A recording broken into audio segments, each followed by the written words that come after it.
Bonjour à tous, nous poursuivons avec un nouveau Pérec, le 7e Pérec de Masechet Kilaim à la première Mishnah. La Mishnah continue concernant toujours la vigne, mais cette fois-ci un autre din à Mavrich et Agefen Baaretz.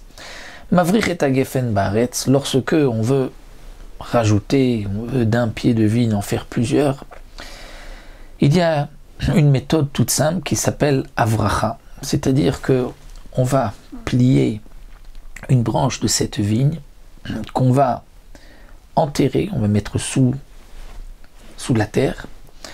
Et souvent ce que l'on faisait, on la faisait sortir ensuite un peu plus loin. Et lorsque au milieu la partie qui était sous terre prenait racine, alors on coupait sur le côté et on divisait donc en deux vignes. Donc d'une vigne, on avait pu faire un deuxième pied de vigne grâce à cette avracha, le temps que les racines prennent de cette branche qui est sous terre. Donc la avracha se fait de deux manières. Ou bien on fait rentrer une partie de la branche sous terre et on fait sortir un peu plus loin la tête de cette branche.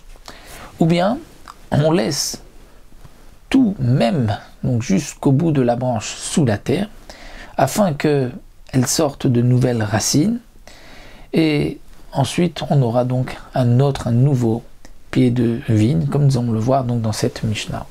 La Mishnah vient nous dire ici Amavrir et Agefen Baaretz. Donc on a pris une branche de la vigne qu'on a mise sous terre. On est sorti des sites fachim, puisqu'on doit s'éloigner des sites fachim du pied de la vigne pour pouvoir semer autre chose. On s'est éloigné de sites fachim, il y a une branche qui est maintenant sous terre. Et on veut planter la récolte, un légume par-dessus. Est-ce que l'on peut ou pas? La Mishnah nous dit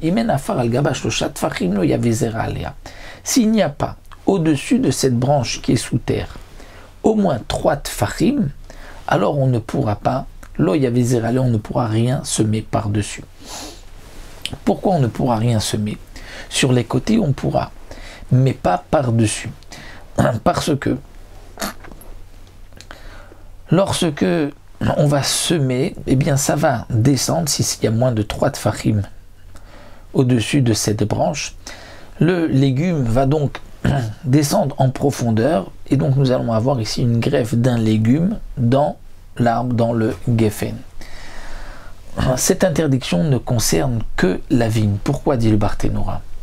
Parce que les autres arbres, les branches sont dures, et donc le légume ne va pas pénétrer à l'intérieur, alors que la vigne, puisque c'est plus tendre, donc les racines de ce qu'on va semer au-dessus vont pénétrer dans la vigne, et il va y avoir ici un problème de kilaim, de yerek beilan, donc du légume dans l'arbre, dans la vigne.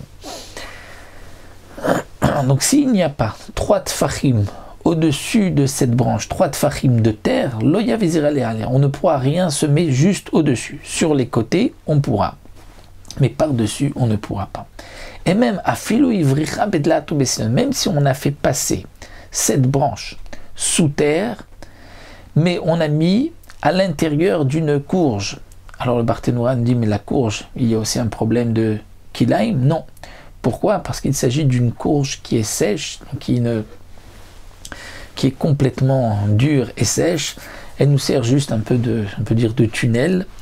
Et donc même si on a mis la branche à l'intérieur de cette dlate, de cette courge sous terre, au bessilon, c'est un tuyau, un tuyau d'un kéli qui est ouvert des deux côtés, mais un ustensile en terre cuite.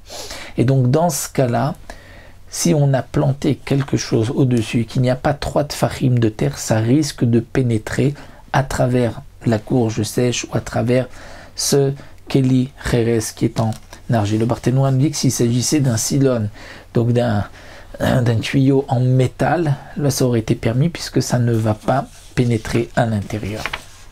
La Mishnah continue. Ivricha besela.